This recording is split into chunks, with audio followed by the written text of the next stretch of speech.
사이다 무비튼. 나와 남편은 재혼 커플로 서로 이혼 경험이 한 번씩 있다. 내가 전 남편과 이혼한 건 가정폭력이 원인이었고, 남편은 전처가 불륜과 사채빚을 진 게 이혼 사유라고 했다. 남편과 나의 만남은 처음엔 한 와인바에서 옆자리에 앉으면서 가볍게 얘기를 나눴고, 나중에 길거리에서 우연히 다시 만난 게 계기가 됐다. 그때는 이런 우연이 다 있네 하면서 서로 웃었고 자연스럽게 연락처를 주고받았다. 남편은 성실한 사람으로 우리는 서로 전 배우자에게 배신당한 상처와 이혼한 경험이 있다는 공통점을 발견한 후 허심탄회하게 자기 속 얘기를 하는 사이로 친분이 쌓여갔다. 그런 만남이 1년쯤 됐을 무렵 남편으로부터 프로포즈를 받았다. 결혼을 준비하는 과정에서 먼저 남편 부모님께 인사를 드리러 갔는데 우리 둘 다 이혼 경력이 있다는 게 마음에 안 들었는지 재혼을 탐탁치 않게 여기셨고, 결혼을 하든 말든 알아서 하라고 퉁명스럽게 나왔다. 이미 충분한 어른이었던 우리는 비록 시댁의 반대가 있었지만 우리 뜻대로 결혼했고 부부가 되었다. 하지만 결혼 후로 시댁에서 자주 전화가 걸려왔는데 그때마다 듣기 거북한 소리를 반복해서 하셨다.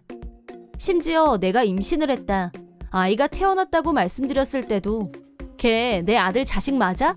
라고 했고, 더 험한 말을 듣고 싶지 않아서 거리를 두게 됐다. 그런데 상황이 달라진 건 아들아이가 돌이 지나고 나서부터였다. 시어머니한테서 갑자기 전화가 걸려왔는데 목소리가 우는 것 같더니 연거푸 나한테 미안하다고 하면서 사과를 했다. 하지만 시어머니가 왜 우는지 알 수 없었고 일단 남편한테 전화기를 넘겼다. 시어머니는 남편한테 손주 얼굴을 한 번만 보게 해달라고 부탁하는 것 같았다. 지금까지 평생 안 볼 것처럼 굴더니 갑자기 왜 태도가 바뀐 건지 의아했고, 이유를 묻자 남편의 전처가 관련된 것처럼 말씀하셔서 주말에 직접 찾아가서 자세히 얘기를 들어보기로 했다. 그리고 그 다음날 내 핸드폰으로 전혀 모르는 번호에 전화가 걸려왔다. 망설이다 전화를 받았는데 놀랍게도 상대는 남편의 전처였다. 전처는 내가 전화를 받자마자 "당신 때문에 내가 둘째를 임신 못하잖아! 당장 내 남편 다시 돌려줘!" 라며 얼토당토 않은 말을 했다. 혼자서 일방적으로 떠드는 소리를 듣고 있자니 근거도 맥락도 없는 말만 쏟아냈는데, 최대한 일반적 언어로 해석하자면 원래 자기 남편인데 내가 뺏었으니 위자료를 내놓으라는 거였다. 우선 사실 왜곡이 심각했다. 내가 남편을 만난 건 이미 이혼한 후였다. 나를 상간녀 취급하는 태도는 용납할 수 없었고, 자기 문제를 모두 내 탓으로 하는 것 역시 말이 안 됐다. 남편은 출근하고 없었고 이 여자를 상대할 가치가 없다고 생각한 나는 전화를 끊었다. 퇴근하고 온 남편한테 낮에 있었던 일을 얘기하자 깜짝 놀랐고, 원래는 주말에 갈 생각이었지만 상황이 심각하다는 판단하에 즉시 시댁에 가기로 했다. 먼저 친정에 들러서 아이를 맡긴 후 남편과 나만 시댁으로 갔다.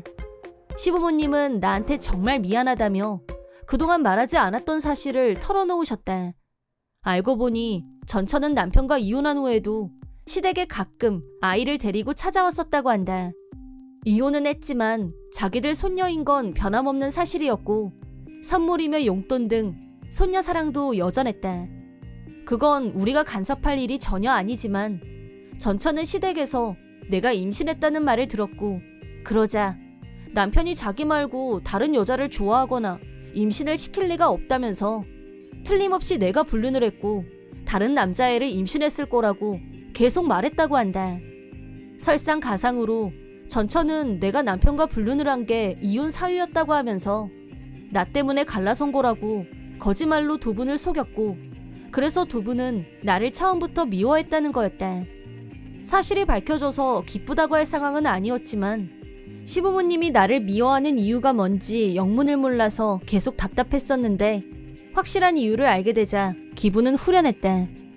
그리고 생각지도 못했던 험한 일이 시댁에 일어났다고 말씀하셨다. 시부모님은 노후 자금으로 만들어 놓은 통장이 하나 있는데 두 분이 모르는 사이에 매달 150만 원씩 몇 달에 걸쳐서 카드 대금이 지출된 이력이 있다는 것을 최근에야 알았다고 한다. 그래서 은행에 가서 확인해 봤더니 사용하지 않는 신용카드에서 지출됐다는 사실을 알게 됐다. 그 카드는 1년 전에 한 친구분이 만들기만 해달라고 부탁해서 만들어 놓은 카드였고, 가지고 다니지도 않고 서랍에 넣어둔 것 같은데 카드에 발이 달린 것도 아니고 이해가 안 갔다고 한다. 노인 둘이 사는 집에 아들 부부는 발길을 끊었고, 드나드는 사람이라고는 남편의 전처 정도. 카드 지출 내역을 조사해보니 집 근처에 있는 가게들을 중심으로 여기저기 안 다닌 곳이 없었고, 사용자가 전처라는 합리적인 의심이 성립됐다. 그래서 전처를 불러서 차근차근 따졌더니 자기 짓이라고 인정은 했지만 변명이라고 늘어놓는 게 황당 그 자체. 남편과는 헤어졌지만 계속 딸의 어머니, 할아버지인 건 변함없지 않냐면서 자기는 권리가 있고 계속 카드를 쓰겠다는 식으로 말했다는 거였다.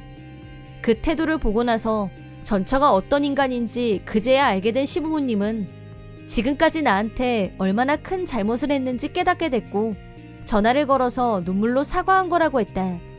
말씀은 고마웠지만 그렇다고 지금까지 들었던 모욕적인 발언을 없었던 걸로는 할 수 없는 법. 하루아침에 없었던 일로 하고 사이좋게 잘 지냅시다. 그렇게 바로 넘어가기는 힘들었다. 하지만 사정을 듣고 나서 두 분이 전처에게 가스라이팅 당했다는 걸 이해했고, 전처럼 화나고 거부감이 드는 마음은 많이 수그러들었다. 시부모님은 그동안 우리에게 못할 짓을 한 것 같다면서 진심으로 후회하셨고, 우리가 원하는 대로 따르겠다고 반성하시는 걸 보고 태도에서 진심이 느껴졌다. 그동안의 행동은 전처가 조정하는 대로 움직였다는 게 명백했고, 나는 두 분의 사과를 받아들이겠다고 말씀드렸다.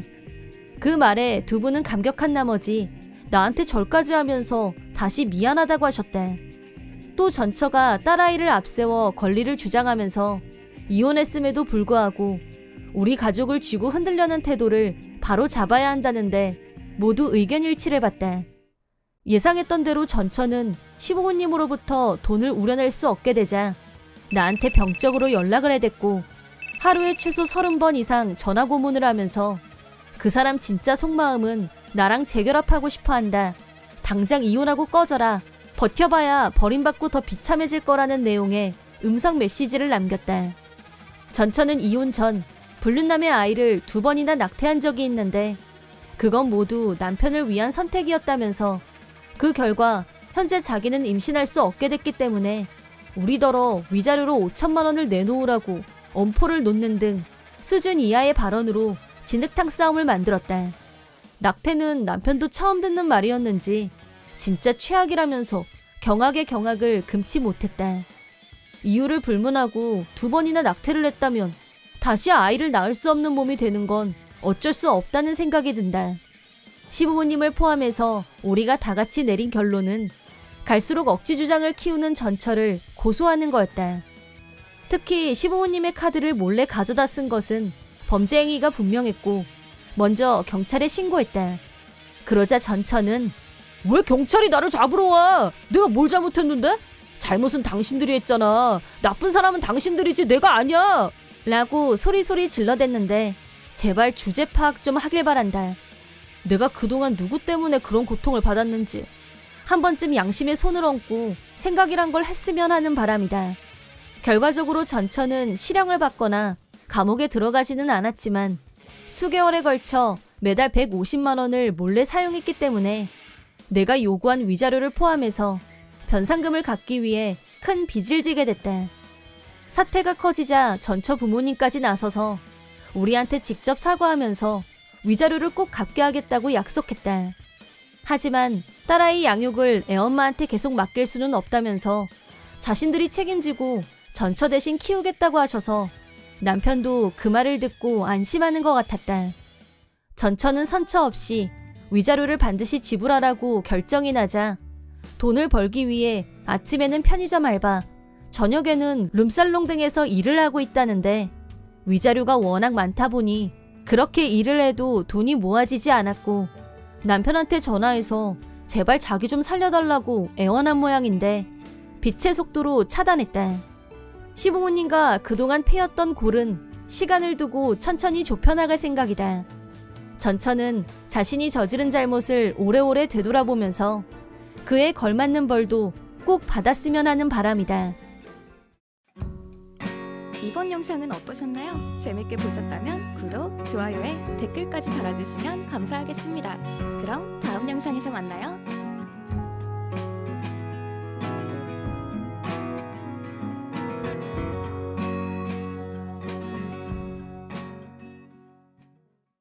나는 남편, 아들과 세 식구이다. 어느 날 시댁에서 불이 났는데 시댁은 우리 집하고 가까웠다. 불이 난 후 구출되긴 했지만 이미 연기를 많이 마신 탓에 시아버지가 돌아가시고 말았다. 화재 소식을 듣고 남편과 둘이서 바로 달려갔지만 이미 집 전체가 화염에 휩싸여 있었고 소방대원들이 필사적으로 진압작전을 펼치고 있었다. 믿기 어려운 장면에 넋이 나가고 말았다. 남편이 화재 원인이 뭐냐고 묻자 튀김 요리를 하다가 기름에 불꽃이 붙으면서 화재로 번진 것 같다는 말을 들었다. 그렇다면 시어머니가 안에 있다는 말인데? 그런데 시어머니는 사방이 발칵 뒤집힌 상황에서 그림자처럼 조용히 우리 집에 나타나서 우리를 간떨어지게 했다. 남편이 시어머니한테 기름을 가스레인지에 올려놓고 어디에 갔다 왔냐고 버럭 화를 내자 시어머니는 횡설수설하면서 벌벌 떨었다. 그 후 경찰이 찾아와서 시어머니를 상대로 조사했다. 시어머니는 튀김 요리를 하던 도중에 친구한테 걸려온 전화를 받았고 친구분이 여행지에서 선물을 사왔는데 잠깐 집에 올 수 있냐고 하자 걸어서 몇 분 거리에 있는 친구분 집에 갔다고 한다. 이때 기름 냄비에 불을 끄는 걸 깜빡하고 그냥 나갔기 때문에 그게 원인이 돼서 화재가 발생한 걸로 추정됐다. 시어머니는 시아버지가 돌아가셨다는 걸 알고 여보 하고 외마디 소리를 쳤지만 시어머니는 전부터 가스불을 끄는 걸 까먹는 경향이 있어서 시아버지가 항상 잔소리했었다. 그때마다 시어머니는 그래도 불난 적 없으면 된 거 아니냐고 따질 뿐 충고를 곱게 받아들이려고 하질 않았다. 결국 그 나쁜 습관 때문에 시아버지가 목숨을 잃다니 이럴 수가 있는 일인가 싶었다. 불은 주변으로 번지지 않고 진화됐지만 나와 남편은 돌아가신 시아버지를 생각하니 가슴이 무너지는 기분이었다. 남편은 시어머니한테 아버지가 그동안 얼마나 많이 주의를 줬냐며 화를 냈고 시어머니는 나라고 이렇게 될 줄 알았겠냐며 울고불고 의미 없는 대화를 듣고 있자니 나도 힘들었다.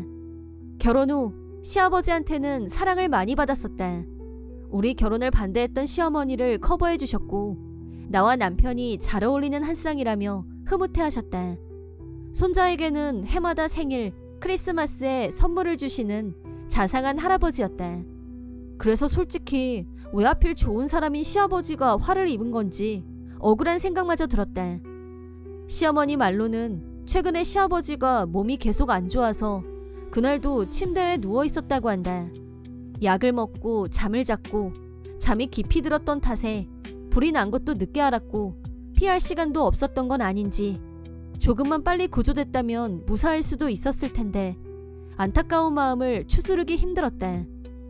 가족끼리 조용히 시아버지의 장례식을 치르고 난 후 나에게 시련이 시작됐다. 새로운 문제가 부상된 것이다.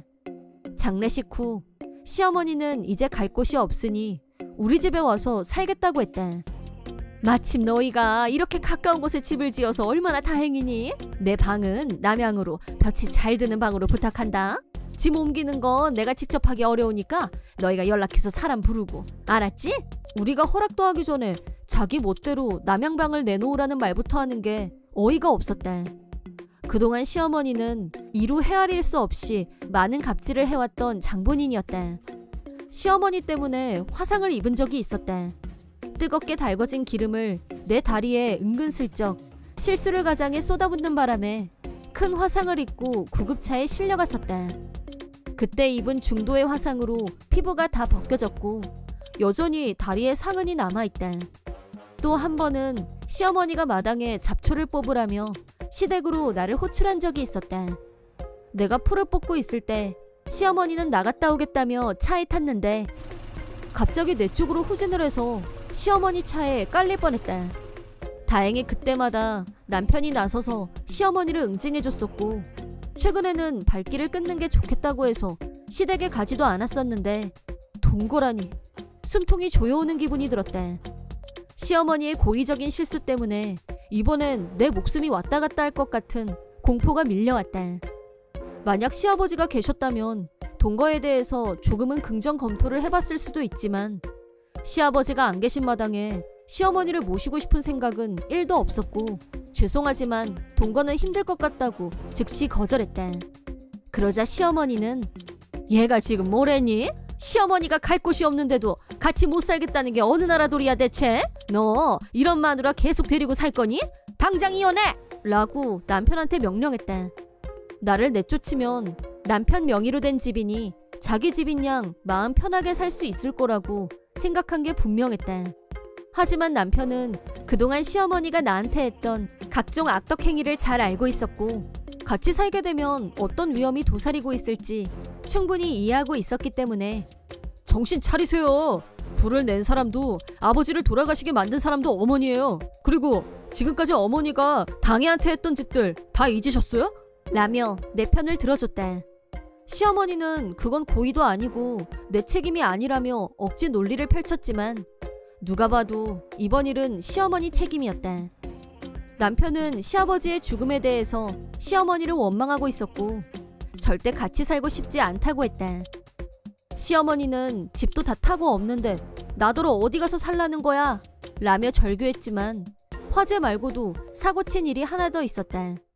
시어머니는 화재 보험료가 너무 비싸다는 이유로 올해 들어 단 한 번도 보험료를 내지 않은 사실이 밝혀졌다. 시아버지한테는 보험료를 다 받았으면서 지금까지 살면서 집에 불이 난 적도 없는데 해마다 몇십만 원씩 낸다는 게 바보 같다면서 이런 돈은 안 내도 된다고 멋대로 정하고 보험을 갱신하지 않았다고 한다. 시아버지는 시어머니가 가스불 끄는 걸 자주 깜빡하고 불을 켠 채 계속 프라이팬을 올려놓아서 연기가 나는 걸 몇 번 봤기 때문에 보험금을 꼭 내라고 말씀하시는 걸 우리도 같이 들은 적이 있었다. 하지만 시어머니는 불이 왜 나냐며 시아버지 말을 무시하고 결국 보험료를 내지 않았다. 보험료 낼 돈으로 자기 친구와 2박 3일 여행을 다녀왔다는 게 이번에 발각됐다. 화재보험에 가입한 적이 없으니 보험료도 당연히 들어올 게 없었다. 시어머니는 우리 집에 들어와서 살면 된다고 안일하게 생각했던 모양이다. 우리 집은 시어머니가 말한 것처럼 반년 전에 완성된 새 집이었다. 아들 내서 산다고 자랑이라도 하려고 했던 게 아닐까. 하지만 우리가 거절했기 때문에 시어머니는 당장 갈 곳이 막막했다. 처음 얼마간은 시어머니 처지를 동정한 친구분들이 자기 집에 와 있게 해줬지만 사실은 화재 보험금을 안 내고 그 돈으로 여행을 갔다 왔다는 게 알려지자 모두 자업자득이라며 점점 등을 돌렸다. 게다가 시아버지 생명보험도 시아버지는 만일을 대비해서 보험료는 비싸도 혜택이 많은 걸로 가입했었는데 그 돈도 제대로 안 냈던 모양이었다. 역시나 시어머니는 그 돈으로 자기가 갖고 싶은 물건들을 사거나 친구들과 분위기 좋은 레스토랑에 가서 점심을 먹는 데 했었다. 모든 원인과 결과가 다 본인 탓이었다. 시어머니는 화재로 인해 모든 것을 다 잃었지만 아무 보상도 받을 수 없었고 시아버지마저 돌아가시자 우리한테 너희들은 부모 없이 태어났니? 집도 새 집이겠다. 자식이면 당연히 부모를 모셔야지. 라면서 우리한테 쫓아와서 매달렸지만 남편이 본인 잘못으로 아버지 돌아가시게 한 반성은 1도 없으시네요. 앞으로 우리 집에 얼씬도 하지 마세요. 끝입니다. 손절이다 이 말입니다. 어머니 먹고 사는 문제는 알아서 해결하세요. 라며 완전히 손절해버렸다. 남편이 시어머니를 못 버리고 모시고 살자고 하면 어쩌나 걱정했었는데 남편이 나서서 시어머니를 손절하는 걸 보고 마음이 놓였다.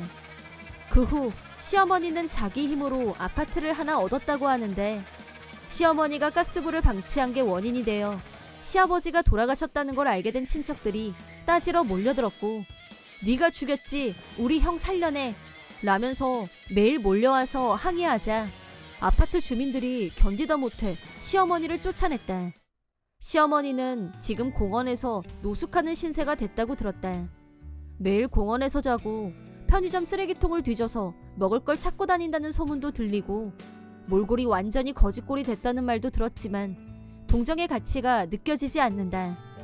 나를 몇 번이나 위험하게 만들었고 결국 부주의로 시아버지를 돌아가시게 만든 대가로 죽을 때까지 벌받는 게 마땅하다고 본다. 나는 남편과 중학교 3학년인 딸과 함께 살고 있었다. 몇 달 전부터 딸아이가 가고 싶어하는 놀이공원에 갈 계획을 세우고 있었고 딸아이는 놀이공원에 가는 날을 손꼽아 기다리고 있었다. 그러던 어느 날 가까운 곳에 살고 계신 시부모님이 밥을 먹으러 오라고 하셔서 셋이서 같이 시댁에 갔는데 시어머니가 점심은 초밥을 주문해뒀다면서 나더러 가서 받아오라고 하셨다. 어머님이 초밥을 주문하신 적이 없었는데 갑자기 웬일인가 하면서 시어머니가 시키는 대로 초밥을 찾으러 갔다. 초밥을 받아서 다시 시댁에 왔는데 집안 분위기가 이상해진 느낌을 받았다. 우선 현관에 아까는 없었던 신발 2켤레가 현관에 벗어져 있었다. 우리 말고도 다른 사람 누가 또 올 예정이었나? 손님 대접하려고 초밥을 주문하신 건가? 하면서 거실로 들어갔는데 거실에는 서울에 살고 있는 시동생과 여친으로 보이는 젊은 여자가 앉아 있었다. 하지만 딸아이의 모습이 보이지 않았고 남편한테 딸아이는 어디 있냐고 물었더니 걔 사춘기 티 내는지 삐져서 나가버렸어. 애가 어디 가는지 말도 안 하고 나가버렸는데 걱정도 안 하고 있다는 게 기가 막혔다. 옆에서 시동생은 애가 갈수록 버릇이 없어지는 것 같아요 라면서 자기 여친하고 낄낄거리며 웃었다. 그때 내가 발견한 건 남편과 시동생 주변에 뭉텅이로 떨어져 있는 딸아이의 머리카락이었다. 무언가 예감이 좋지 않았고 일단 시댁에서 나왔다.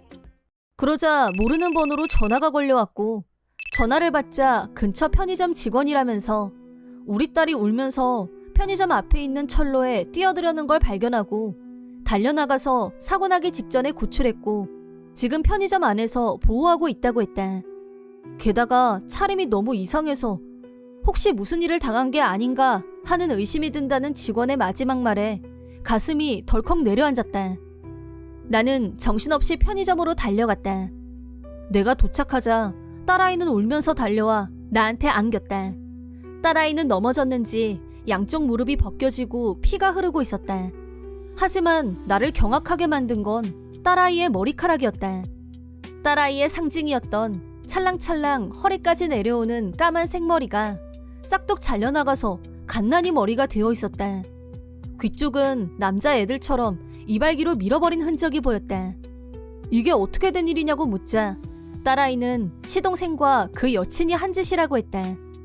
시동생은 딸아이 머리를 만지면서 머리를 잘라주겠다고 했고 딸아이는 싫다고 했지만 억지로 앉힌 후 남편까지 시동생에게 가담해서 붙잡았고 마치 장난감을 가지고 놀듯이 마구 가위질을 해댔다는 거였다. 머리에 피가 솟구쳐 오르는 분노를 간신히 억누르면서 일단은 딸아이를 무사히 보호해주신 편의점 점원분께 인사를 드렸다.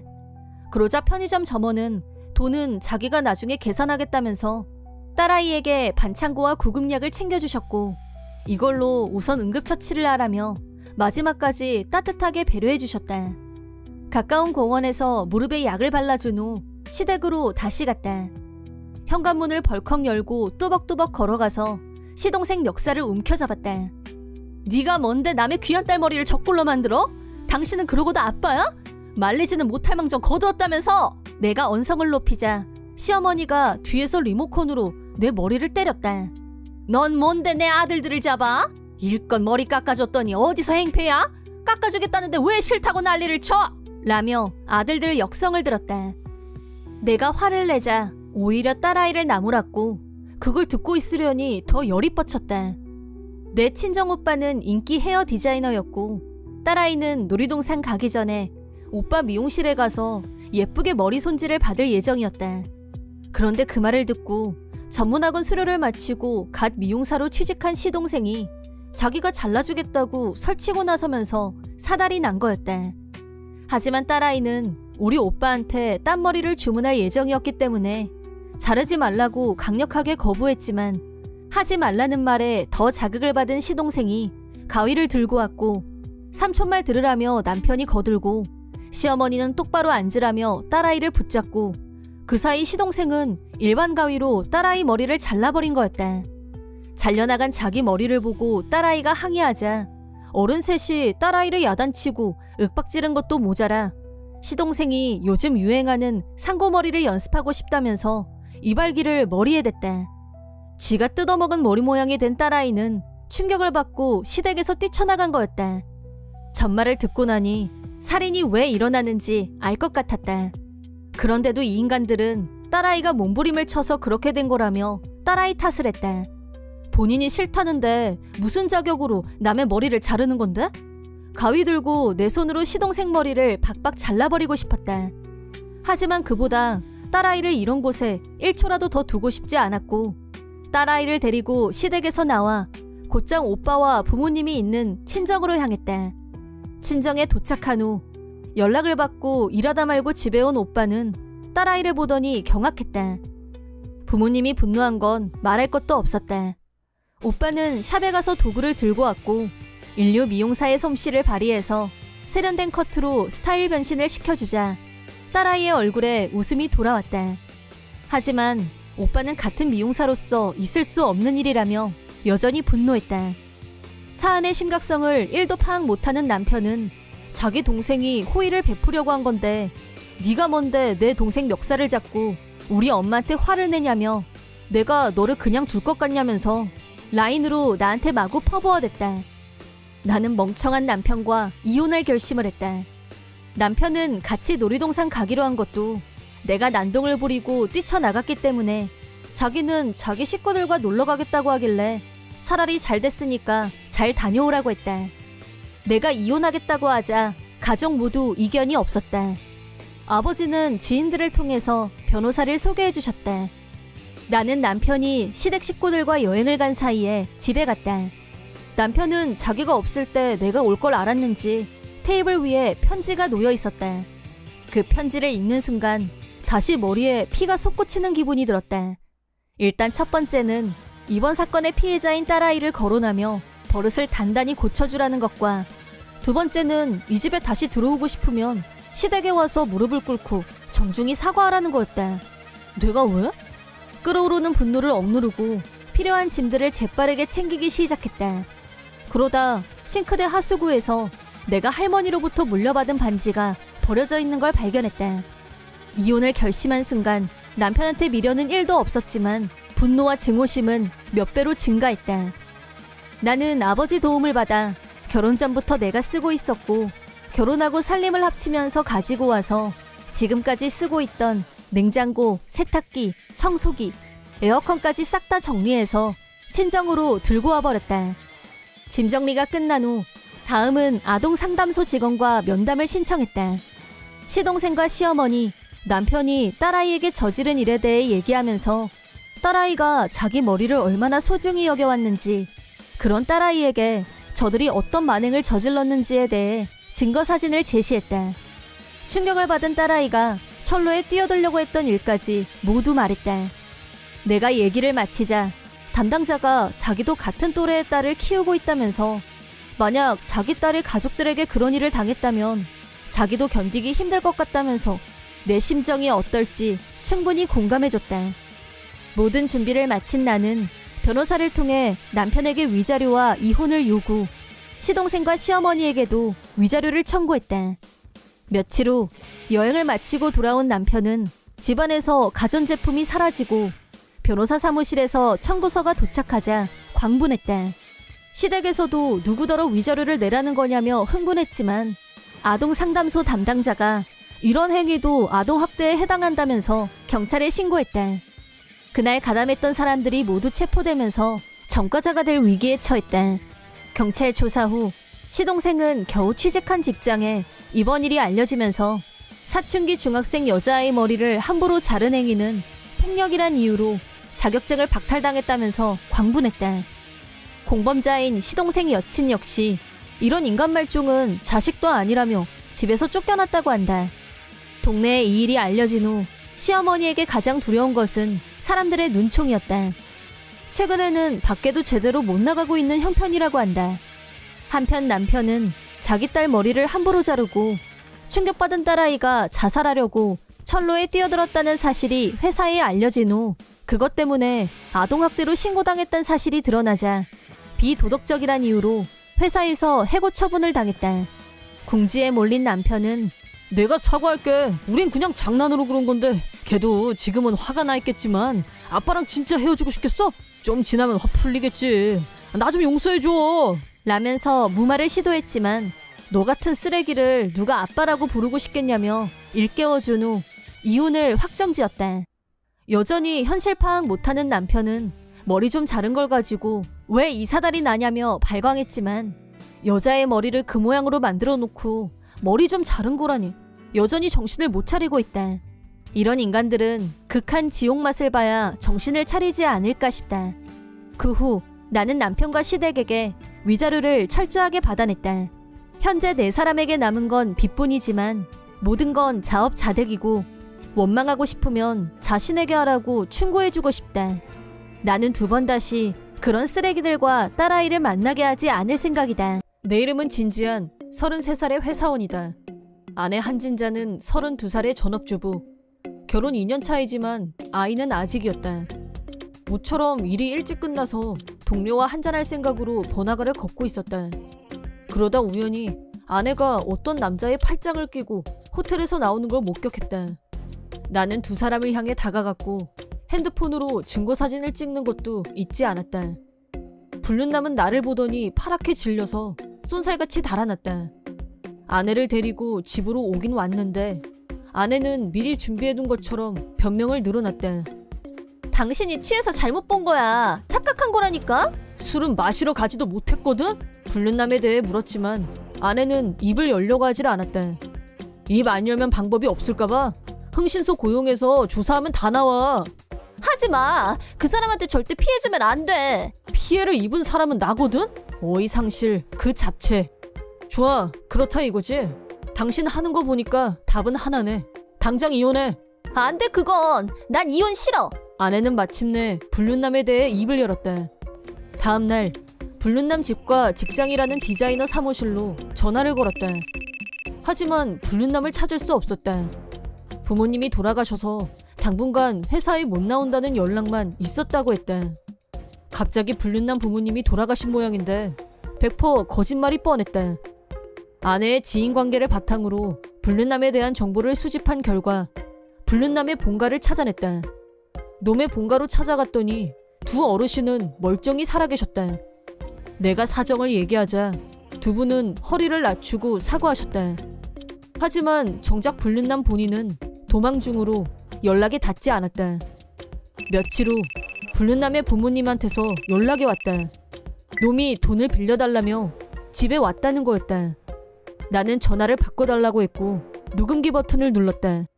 뭐야, 너 누구야? 네가 불륜한 여자의 남편이다. 그래서 너 내 뒷조사하고 다니냐? 부모님 집까지 찾아오고? 도망 다니는 사람이 할 소리는 아니지. 누가 도망을 다녀? 똥이 더러워서 피하지 무서워서 피하냐? 그렇게 쪼잔하니까 여자가 바람 피우는 거야. 불륜관계 인정하셨네. 위자료 청구하겠습니다. 내가 나이든 아줌마 만족시키느라고 하루 이틀 고생한 게 아니야. 위자료 받을 사람은 나야. 전화로 떠들지 말고 당장 여기로 오던가. 좋죠. 그럼 변호사하고 같이 그쪽으로 가죠. 소송 문제도 피할 수 없을 것 같아서 증거도 확보했으니까. 뭐 변호사? 증거? 죄송합니다. 불륜남은 바로 납작 엎드렸다. 큰 소리 친 건 다 허세였던 듯.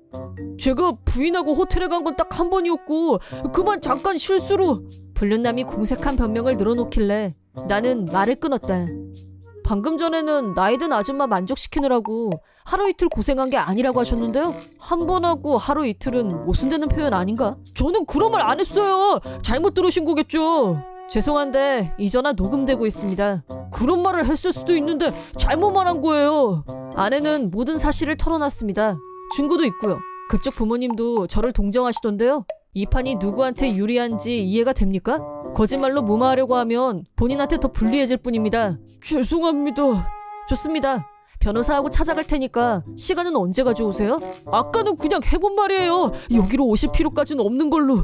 부인하고는 완전히 연락 끊을 거고요. 두 번 다시 안 만날 겁니다. 용서해 주십시오. 용서를 어떻게 그냥 하겠습니까? 시간 말씀하세요. 그럼 오늘은 말고 내일이면 될 것 같은데.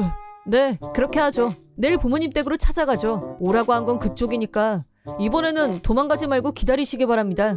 저는 오시라고 한 게 아닌데 알고 보면 오해도 많고 그러니까 아버님 바꿔주세요. 네, 알겠습니다. 불륜남 부친에게 내일 변호사와 같이 찾아갈 테니 절대 도망치지 못하게 감시해달라 라고 부탁드렸다. 대체 이런 남자 어디가 좋아서 바람을. 불륜남은 가당치도 않은 허세를 부리고 뻔한 거짓말로 나를 속이려고 했다. 가볍게 그지 없는 놈이다. 내가 빈틈없이 대응하자 금세 겁을 먹고 작아져서 비굴하게 구는 모습도 정말 없어 보였다. 이혼 전 확인해둘 필요가 있을 것 같아서 통장을 확인했다. 불륜남의 행방을 찾는데 주력한 나머지 미처 확인을 못했었는데 집을 짓기 위해 모아뒀던 돈의 상당 액수가 이미 없어진 상태였다. 몇 달 전부터 적게는 한 달에 100만 원, 많게는 200만 원씩 인출한 흔적이 있었다. 나 모르게 아내가 쓴 돈이 분명했다. 이혼은 기정사실이고 위자료까지 다 받아내겠어. 나는 아내를 다시 추궁했다. 집 지으려고 모아둔 돈 많이 줄어들었던데 이거에 대해서 할 말 없어? 아내는 못 들은 척 짜증이 난 얼굴로 텔레비전에 시선을 고정시킨 채 또 입을 다물었다. 내가 몇 번에 걸쳐서 큰 소리로 묻자 겨우 입을 열었다. 내가 어떻게 알아? 도둑이 훔쳐갔나 보지. 얼토당토 안 하는 말로 대답을 피했다. 내일 불륜남 본가에 갈 건데 당신도 같이 갈 거야. 위자료 얘기할 거니까 그렇게 알아. 너무해. 그 사람한테 피해주지 말라고 했잖아. 왜 나랑 한 약속 안 지키는 건데? 나 그런 약속한 적 없어. 당신한테 불리할 땐 입 다물면서 말도 안 되는 요구할 때만 입 여는 거 안 하는 게 좋아. 그 사람은 나나 당신보다 10살이나 어리단 말이야. 어엿한 성인이고 사회인이야. 겨우 23살인데 아직 어린애랑 뭐가 달라? 어린애 같은 소리 하고 있는. 아내는 다시 입을 다물었다. 다음날 불륜남과 만나기로 약속한 날인데 불륜남 아버지한테서 아무래도 제가 잠든 시간에 몰래 도망친 것 같습니다 라는 연락이 왔다. 불륜남이 또 도망을 친 것이다. 아내에게 이 사실을 알리자 표정이 환해지면서 여유있게 웃어 보였다. 걔는 당신하고는 달라. 행동도 빠르고 머리도 잘 돌아가거든. 그놈이 갈만한 곳 알면 말해봐. 아내는 다시 묵비권을 행사했지만 뭔가 알고 있는 게 분명했다. 나는 아내에게 불륜남과 통화했던 내용을 들려줬다. 아줌마라는 단어가 나오자 충격받은 눈치였다. 내가 이혼하자고 했을 때보다 표정이 더 일그러진 느낌이었다. 좋아하는 여자를 아줌마라고 부르진 않지 않나? 그냥 너한테 진심 아니야. 묵비권까지 행사하면서 지킬 가치는 없다는 뜻이야. 아니야. 그 사람은 나를 사랑해. 마지막 발악을 했지만 잠시 후 정보를 불기 시작했다.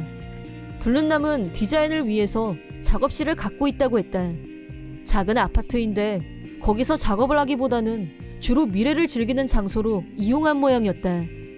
나는 불륜남의 부모님과 변호사를 거기로 불렀고 나도 출발했다. 물론 아내도 데리고 갔다. 다들 비슷한 시간에 불륜남 작업실 앞에 모였다.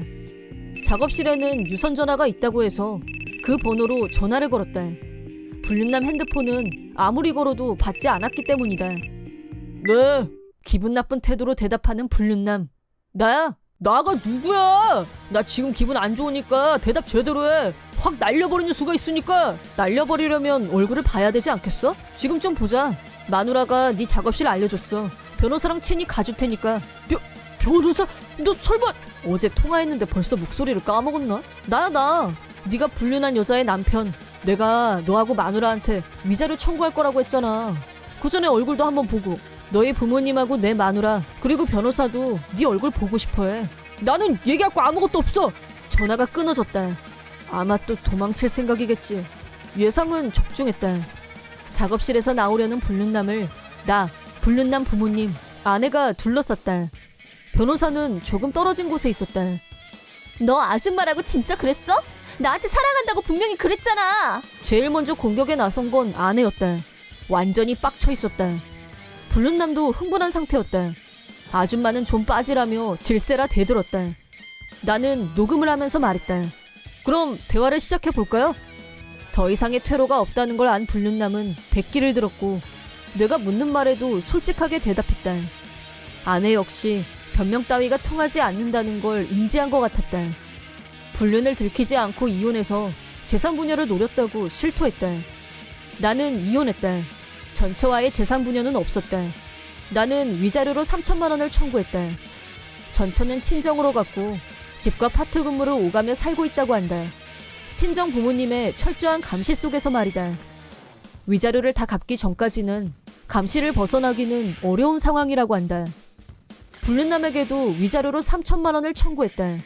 일시불은 힘들다고 해서 분할을 인정해줬다. 그런데 입금이 연체되길래 연락을 해봤다.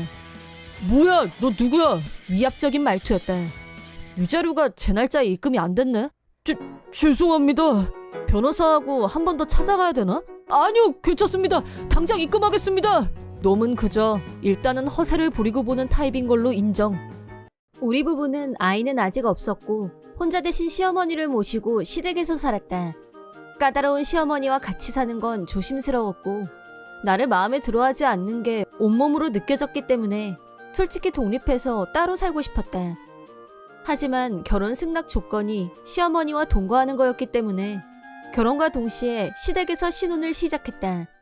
내가 남편보다 2살 많은 게 불만이었는지 시어머니는 말끝마다 너처럼 나이 든 여자 말고 내 아들은 더 젊고 예쁜 애들이 줄을 섰을 텐데 라고 한탄했다. 나이만 들먹이는 게 아니라 모든 일거수일투족에 토를 달면서 내 생각에는 충분히 맛있게 된 요리도 맛이 없다는 이유로 입에 대지도 않고 바로 싱크대에 쏟아버렸다. 남편이 있는 데서는 삼갔지만 나한테 대놓고 내 아들이 하루빨리 정신을 차려야 되는데 라고 노래를 불렀다. 상황이 이렇다 보니 독립하고 싶다고 몇 번이나 남편한테 말했지만 남편은 시아버지도 안 계신데 우리가 여기서 나가면 시어머니는 완전히 혼자 남는데 그럴 수는 없다면서 내 의견은 전혀 고려하지 않았다.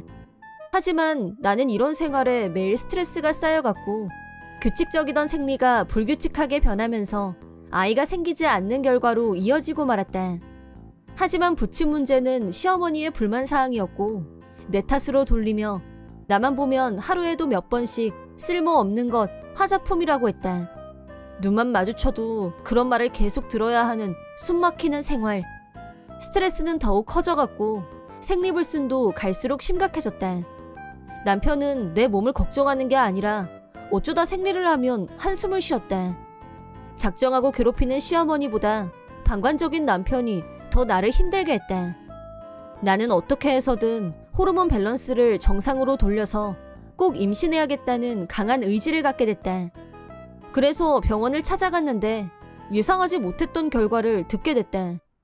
내 몸속에 암세포가 자라고 있다는 거였다. 의사는 앞으로 나한테 일어나게 될 일들에 대해 말했지만 나는 너무 큰 충격을 받은 상태라 제대로 들리지도 않았다. 집으로 돌아가는 내내 넋이 나가 있었다. 집에 도착한 후에도 손 하나 까딱할 수 없었다. 시어머니가 언성을 높이며 잔소리를 했지만 폭언조차 들리지 않을 정도로 충격에서 헤어나오지 못하고 있었다. 퇴근하고 돌아온 남편에게 중요한 얘기가 있으니 방으로 들어오라고 한 후 오늘 암 선고를 받았다는 말을 했다. 그러자 남편은 나를 자기 품에 안아주면서 괜찮을 거야, 분명히 고칠 수 있어 라며 위로해줬다. 남편의 따뜻한 위로는 감동이었다. 일단 지금은 최대한 안정을 취하는 게 좋겠다는 남편의 배려에 안심했다. 시어머니한테는 적절한 때가 오면 자기가 직접 말씀드리겠다고 하길래 나는 남편의 뜻에 따르기로 했다. 처음 암이라는 말을 들었을 때는 모든 게 끝이라는 생각이 들었지만 남편이 옆에 있어준다면 같이 힘을 합쳐서 기적을 바랄 수도 있지 않을까 하는 기대를 갖게 됐다. 하지만 그리고 며칠 후 저녁 준비를 하려는데 조미료가 부족했고 가까운 슈퍼에 가서 장을 봐왔다. 집에 들어오자 거실에서 남편과 시어머니가 얘기하는 소리가 들려왔다. 두 사람의 대화 내용은 경악 그 자체였다. 엄마 며느리 암이래. 얼마 못 산다는데 내가 걔 앞으로 2억짜리 보험 든 거 알지? 우리 좀 있으면 대박 터져. 그게 진짜니? 곰도 구르는 재주는 있다더니 걔가 쓸모있는 날이 다 오네. 말이 나왔으니 말인데 내 친구 딸이 네 얘기를 하더래. 너무 괜찮아 보인다고. 나이도 25이고 쟤 죽으면 재혼하면 딱 좋겠다. 시어머니의 말에 남편은 손뼉을 치면서 엄마 최고야 라며 웃고 좋아했다. 바로 며칠 전 나를 걱정하고 위로하면서 둘이서 같이 힘내자고 했던 남편은 대체 무엇이었을까? 남편의 본성을 알게 되자 눈물이 저절로 흘러나왔지만 절대 용서 불가, 분노가 폭발했다. 나는 두 사람이 바라는 대로 죽어주리라 마음먹었다. 그리고 다시 일주일 후 내가 병원에서 검사를 받고 오자 남편은 다시 내 앞에서 나를 걱정하는 척 어떻게 됐어? 병원에서 뭐 더 자세한 얘기 들은 거 없어? 라고 묻길래 남편이 듣고 싶어하는 대로 말해줬다. 그게 나 여명 1년이래. 그러자 남편은 웃는 얼굴을 감추려고 손으로 입을 가렸고 금세 표정을 고친 후 울먹거리면서 당신은 괜찮을 거라는 멘트를 날렸다. 아마 남편의 본성을 모르는 나였다면 울면서 감동했을 게 분명하지만 이미 본성을 안 이상 가증스러울 뿐이었다. 그 후 남편과 시어머니는 여명 1년이라는 내 말을 그대로 믿었고 나를 대하는 태도가 지금까지와는 전혀 딴판으로 변했다. 남편은 헌신적으로 나를 보살폈고 눈만 마주치면 시도 때도 없이 막말하던 시어머니는 입에서 폭언이 싹 사라졌다. 무자식 상팔자라더니 그 말이 맞네. 자식 남겨두고 가려면 더 괴로웠을 텐데 라고 위로 비슷한 말을 했지만 숨겨진 뜻은 자기가 따로 점 찍어놓은 여자랑 남편을 재혼시키려면 남편이 애딸린 호라비가 아닌 게 훨씬 일이 수월하다는 의미일 거다. 남편과 시어머니는 나한테 급 친절하게 구는 한편 돈 씀씀이가 날로 해퍼지는 경향을 보였다. 나는 그런 변화를 모르는 척하고 있었다. 남편의 가방이 명품백으로 바뀌고 시어머니는 친구들하고 여행을 가는 등 돈을 펑펑 쓰고 돌아다녔다. 빚까지 내서 돈을 쓰고 다니는 두 사람. 나는 암에 걸려서 정신이 없을 테고 아무것도 모르고 있을 거라고 생각하는 것 같았다. 그들이 바라는 대로 나는 빚이 쌓여가는 걸 모르는 사람으로 있어줬다. 남편과 시어머니는 내가 혼자 병화와 싸우는 동안 어차피 죽을 텐데 혼자 용 쓰네 라며 나를 가소롭게 생각하고 있었겠지만 8개월 후 나는 완치 판정을 받아냈다. 원래부터 의사한테 여명 선고 같은 건 받지도 않았었다. 남편의 본성을 알고 난 후 곧 내가 죽을 거라고 말해준 것뿐이었다. 처음 암이라는 말을 들었을 때는 이제 곧 죽겠구나 하는 생각이 들었던 건 사실이다. 의사는 아직 할 수 있는 치료가 많이 남아있다고 했지만 나에게는 죽음이란 단어가 너무 크게 다가왔고 두려움밖에 없었었다. 하지만 나의 죽음이 남편의 기쁨이 될 줄이야. 죽음보다 더 끔찍한 건 현실이었다. 그래서 나는 이 현실을 남편과 시어머니에게 돌려주리라 결심했다. 여전히 남편과 시어머니는 내가 여명 1년이라고 했던 말을 철석같이 믿고 곧 가려니 표정이 갈수록 더 밝아졌다. 어느 날 저녁 두 사람이 들뜬 표정으로 시어머니 친구 딸을 만나기 위해 나란히 외출하는 걸 보고 이때다 싶어서 두 분 덕분에 그동안 힘든 치료 잘 견뎌낸 결과 완치 판정받았어요. 그러자 두 사람은 시겁했고 남편이 나한테 뭐 완치? 너 그땐 여명 1년이라고 내가 그랬어? 의료 발전의 혜택을 받은 거지 뭐. 병원에서 나 다 나았다고 했어. 당신도 기뻐해야 되는 거 아니야? 나도 기쁘지. 남편은 당황 그 잡채. 나는 부활 선언과 함께 이혼 서류를 건넸다. 그러자 남편은 응? 하며 깜짝 놀라는 반응. 빼박 불륜 증거까지 덤으로 안겨주며 마무리.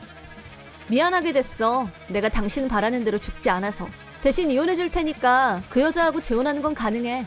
물론 위자료가 옵션이지만 라고 하자 두 사람은 자기들의 속셈을 내가 다 꿰뚫고 있다는 걸 눈치챘는지 오해야 지금 무슨 말을 하는지 모르겠다며 꼬리를 내렸지만 이미 선을 넘은 지 오래였다.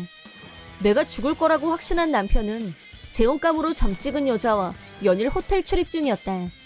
시어머니와 셋이서 놀러도 다니고 말이다. 그 여자는 불륜녀가 맞고 세 사람에게 각각 위자료를 청구하겠다고 하자 시어머니는 목덜미를 잡고 쓰러졌다. 남편은 그게 아니야, 내 말 좀 들어보라며 변명하려고 했지만 내가 파악한 증거가 차고 넘치는 마당에 네 말이 무슨 소용이며 내가 죽기를 바랬던 남자와는 단 1초도 같이 있고 싶지 않다는 말을 남기고 짐을 챙겨서 당당하게 시댁에서 나왔다. 그 후 남편과 시어머니의 앞길에 지옥문이 활짝 열린 건 물론이다. 시어머니 친구 딸인 여자는 명백한 남편의 불륜녀였고 위자료로 4천만 원을 청구하자 곧 죽는다, 괜찮다, 불륜 아니다, 아무 문제 없다는 두 사람의 말만 믿었었는데 이게 뭐냐며 남편을 걷어차버렸다. 하지만 그렇게 간단하게 해결될 문제가 아니어서 내부 사정이 매우 구질구질해지고 말았다.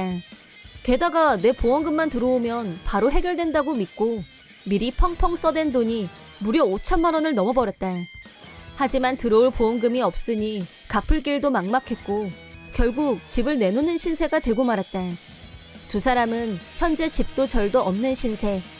남편이 다니는 회사에 나하고도 잘 아는 분이 있는데 그분한테 이번 일에 대해 자세하게 말씀드렸더니 곧 회사에서 모르는 사람이 하나도 없게 됐고 순식간에 인간 쓰레기로 불리게 되었다. 마지막의 정점은 이혼이었다. 불륜녀 측에서는 그 부모 되는 사람들이 찾아와서 조용히 지나갔으면 한다면서 위자료를 전액 일시급으로 지급했다. 자기들 딸은 멀찌감치 떨어져 있는 시골 친척집에 보내버렸다고 한다. 남편은 회사에서 잦은 사표를 내지 않을 수 없을 만큼 정신적인 압박을 받았다고 한다. 두 사람은 집도 돈도 다 잃고 역 근처나 공원을 헤매며 노숙인으로 전락한 채 목숨만 붙어 있다는데 결국 신은 있는 게 아닐까 싶다. 남의 불행, 더군다나 자기 아내의 불행을 기뻐한 자들에게 천벌이 내려졌으니 말이다. 앞으로 나는 한번 포기했던 나를 위한 인생을 다시 찾을 생각이다. 그리고 언젠가 전 남편과는 비교도 안 될 만큼 멋진 남자를 만날 수 있길 기대해본다. 내 이름은 정직한 32살의 회사원이다. 아내 한심에는 31살. 결혼 전까지는 정사원으로 일했었다.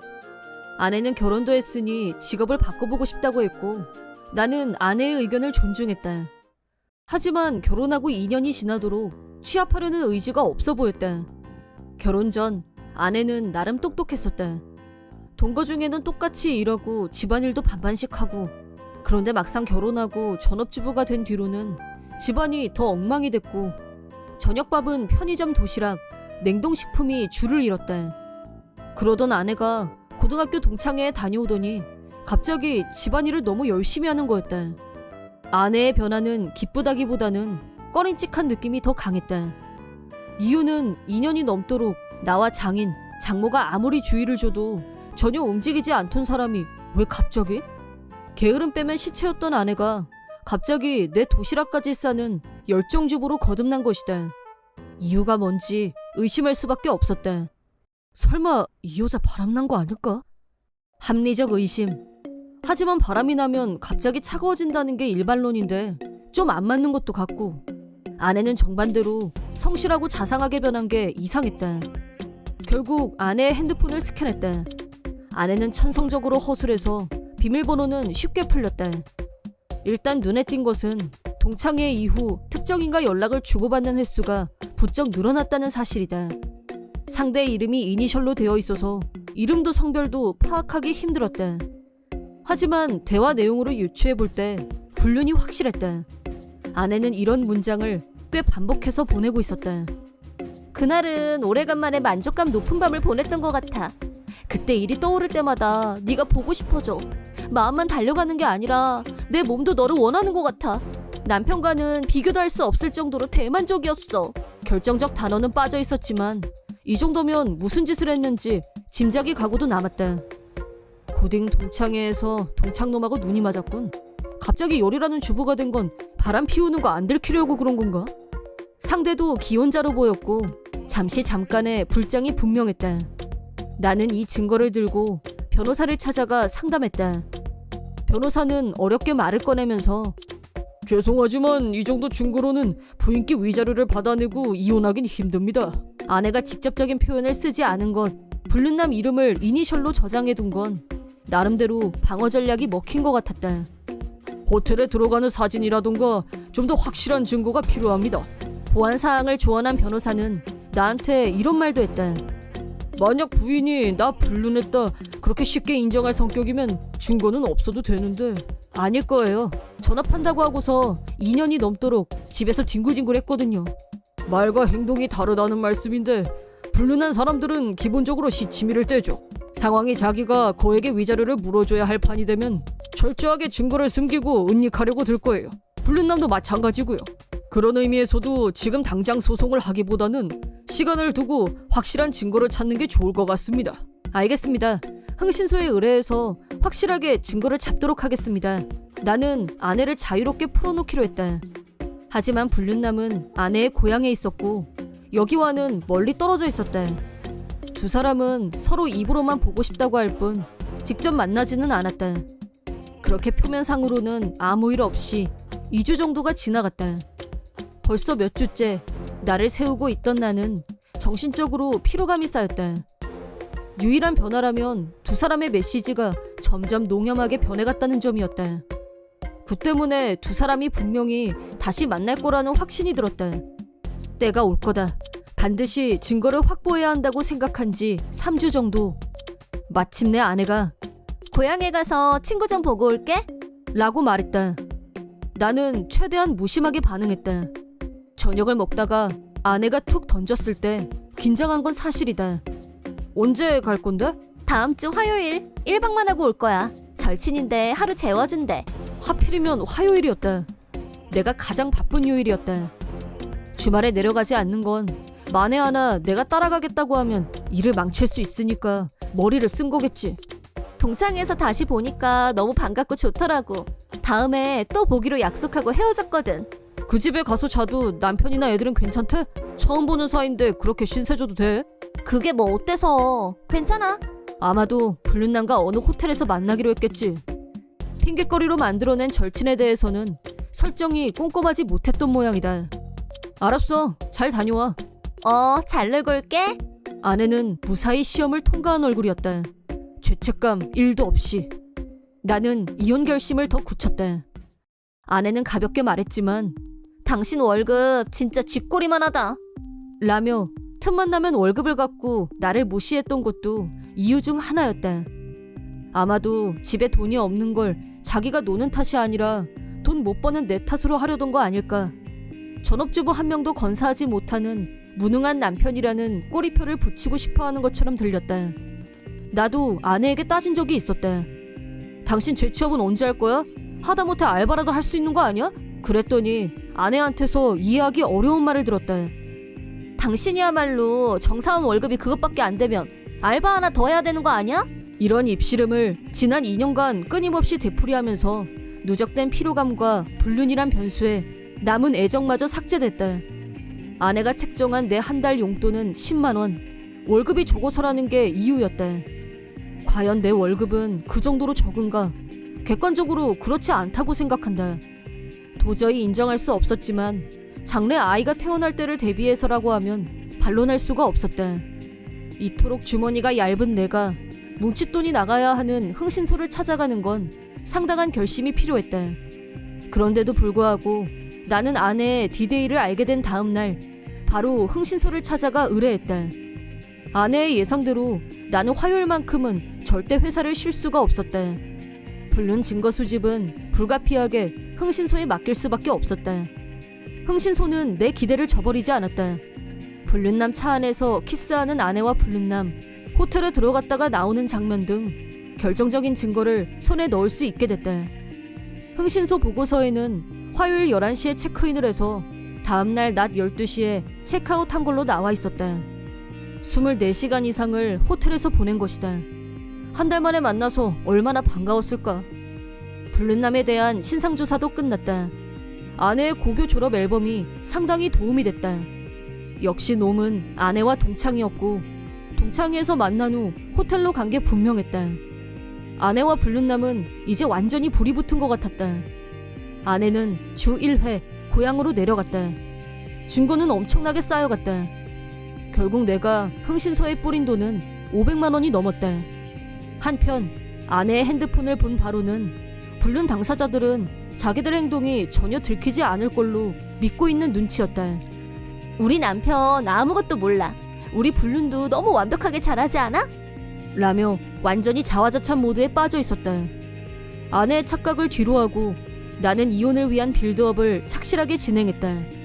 드디어 변호사가 이혼 준비 첫 단계인 내용 증명을 아내와 불륜남에게 발송했다.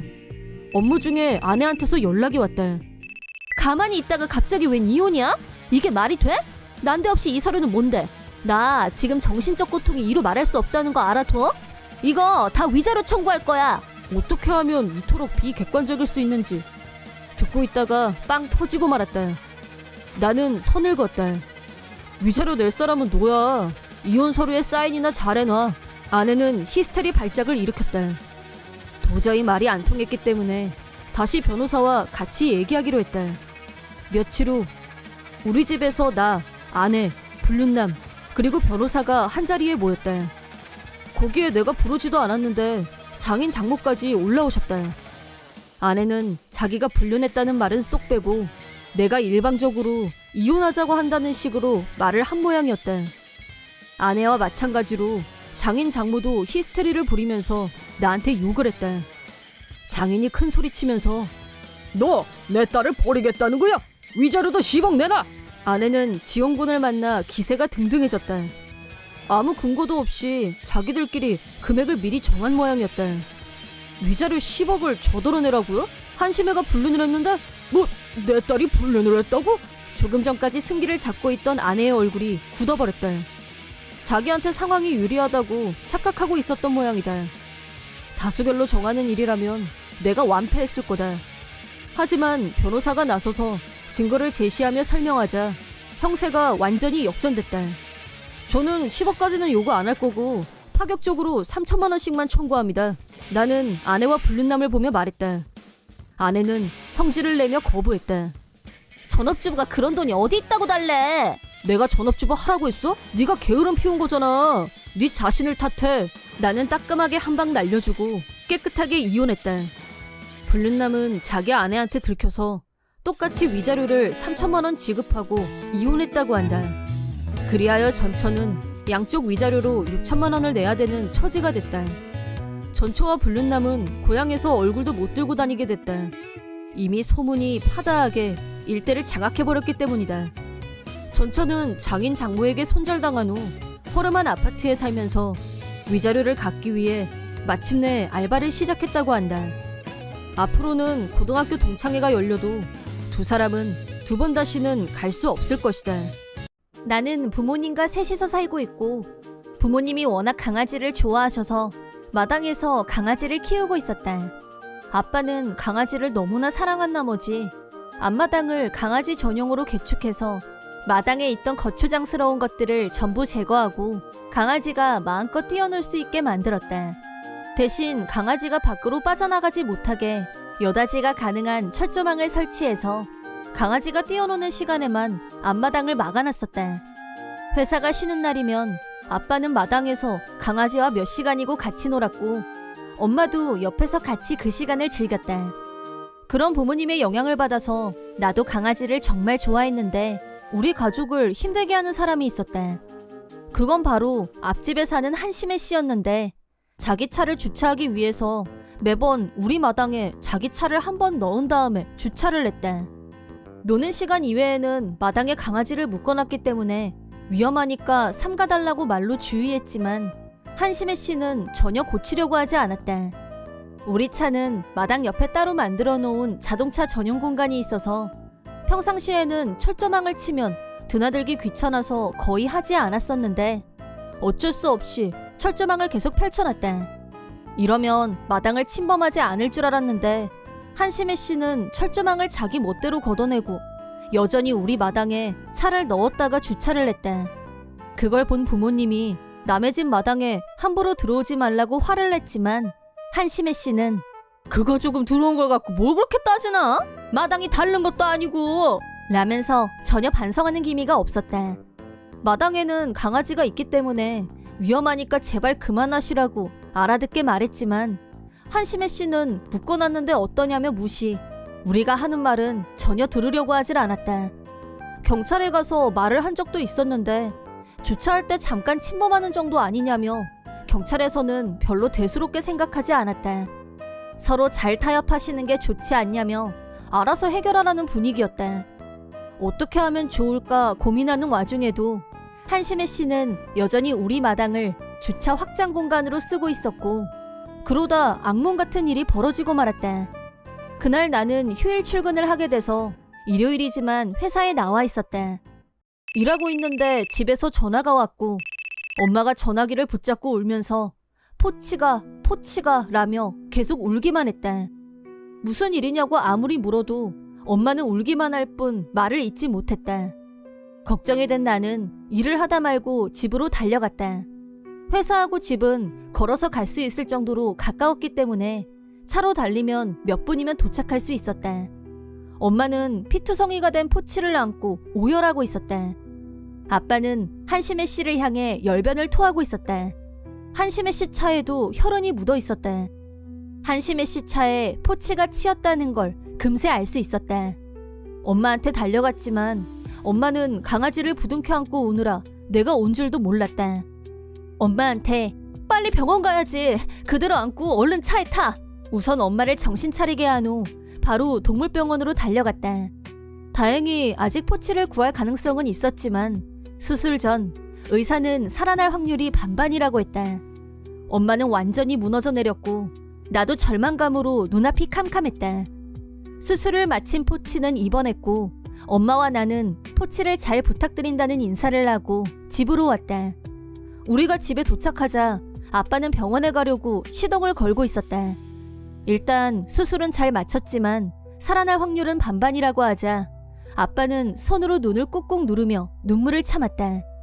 결혼 초 불임 진단을 받은 엄마는 나를 낳기 위해 긴 시간 불임 치료를 받은 끝에 7년 만에 어렵게 나를 낳았다. 둘째 출산을 포기한 엄마와 아빠는 내가 조금 자란 후부터 강아지를 키우기 시작하셨다. 자식처럼 아끼고 사랑하며 함께 지내온 반려견이 목숨이 위험한 상태이다 보니 두 분은 식음을 전폐했다. 냉정을 되찾은 아빠에게 낮에 있었던 일에 대해 물었다. 사고가 일어나기 직전 아빠는 평소와 다름없이 포치를 마당에 풀어놓고 신나게 뛰고 놀고 있었다고 한다. 엄마는 마트에 가고 집에 없었는데 택배가 와서 잠깐 현관 쪽에서 이동했다고 한다. 물건만 받으면 되는 거였고 마당에는 철조망을 쳐놓은 상태였기 때문에 안심하고 택배를 받으러 갔는데 갑자기 비명에 가까운 포치의 울음소리가 들려왔고 서둘러 마당으로 뛰어온 순간 거기에는 한심혜 씨가 철조망을 걷지도 않고 마당에 차를 밀고 들어와서 포치를 치고 말았다는 거였다. 때마침 엄마도 마트에서 돌아왔는데 이상한 소리를 듣고 마당으로 달려갔더니 끔찍한 상황이 벌어져 있었다고.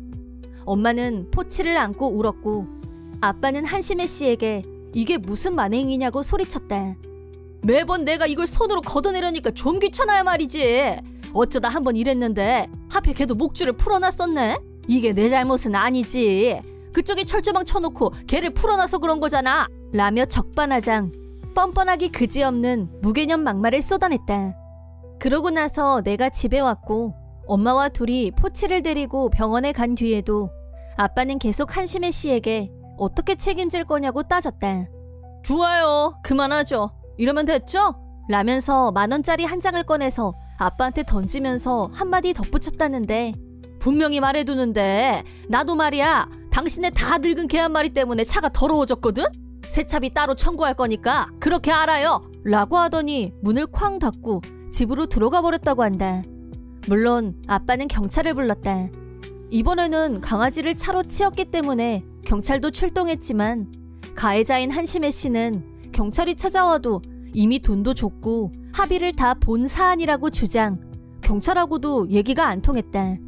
아빠한테 단돈 10,000원짜리 한 장 던져주고서 합의가 다 끝나다니. 나도 부모님도 우라통이 터져서 죽을 지경이었다. 경찰은 허락 없이 마당에 들어온 건 주거 침입죄, 반려견에게 부상을 입힌 건 기물파손죄에 해당하지만 두 가지 모두 무거운 처벌을 받기는 힘들다고 설명했다. 소중한 반려견은 여전히 사경을 헤매고 있고 우리는 기적만 바라고 있는데 아무런 죄책감도 없는 한심혜 씨를 용서할 수 없었다. 이런 사태는 분명히 또다시 반복될 게 뻔했기 때문에 우리는 특단적인 조치를 하기로 했다.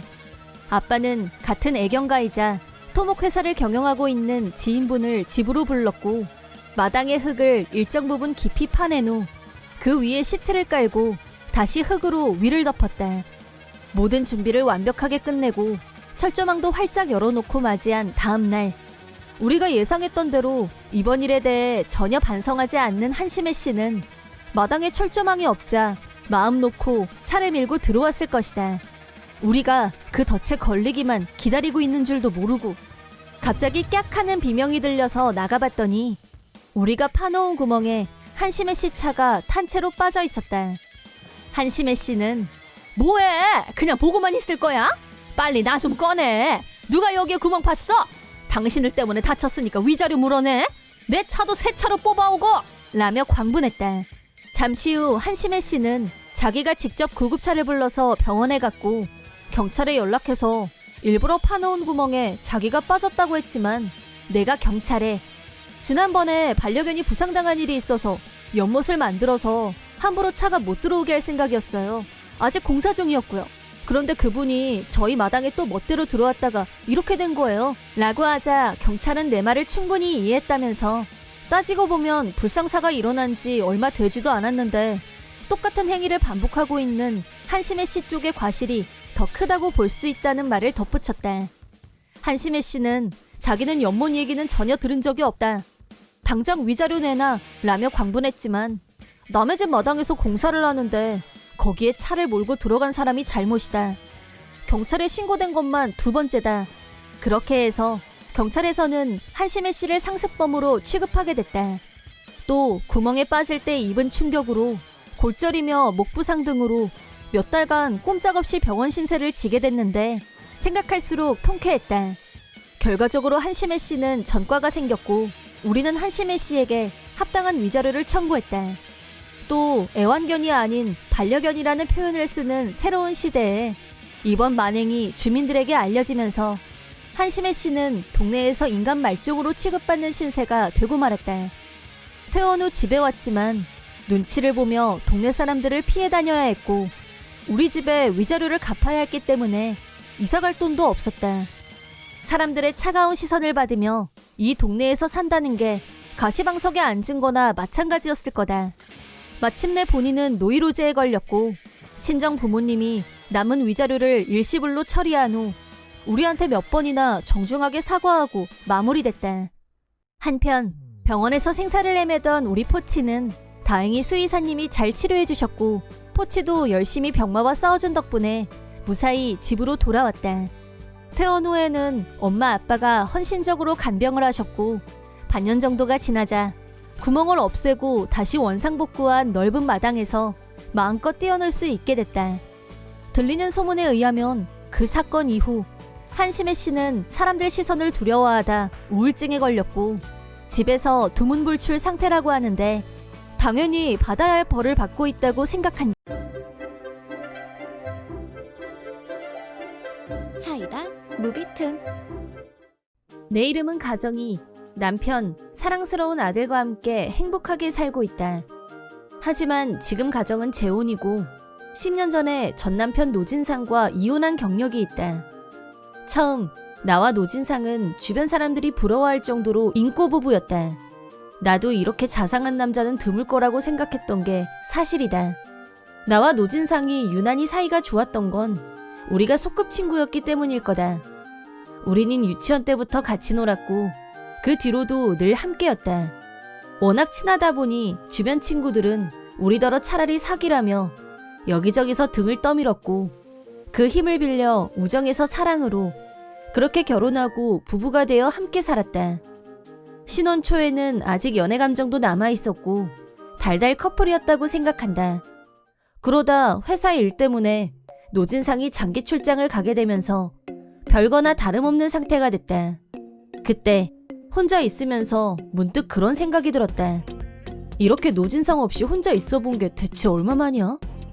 그런데 이상하게도 외롭다는 생각은 들지 않았고 간혹 라인으로 메시지를 주고받는 정도가 딱 적당한 느낌이었다. 그리고 그건 노진상도 나와 똑같은 기분이었던 것 같다. 좋은 말로 우리는 서로를 더 이상 이성으로 생각하지 않았고 가족적인 느낌만 있을 뿐이었다.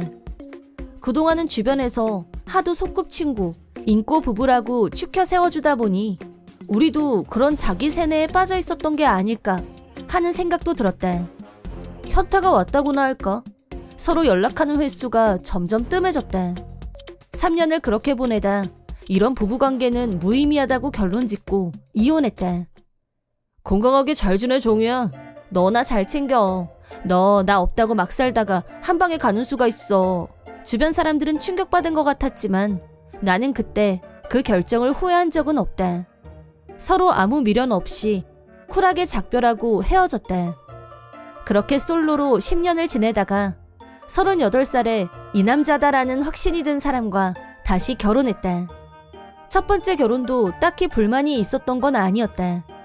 노진상과의 추억은 여전히 좋은 기억으로 마음속에 남아있다. 하지만 재혼 후 남편과 함께한 순간들은 정말 행복했고 1년 후에는 남편과의 사이에서 첫 아이가 태어났다. 정이야, 힘들었지? 어서와 우리 아기. 나도 엄마는 처음이야. 고령 출산이라 불안감도 있었지만 무사히 건강한 아들을 출산했다.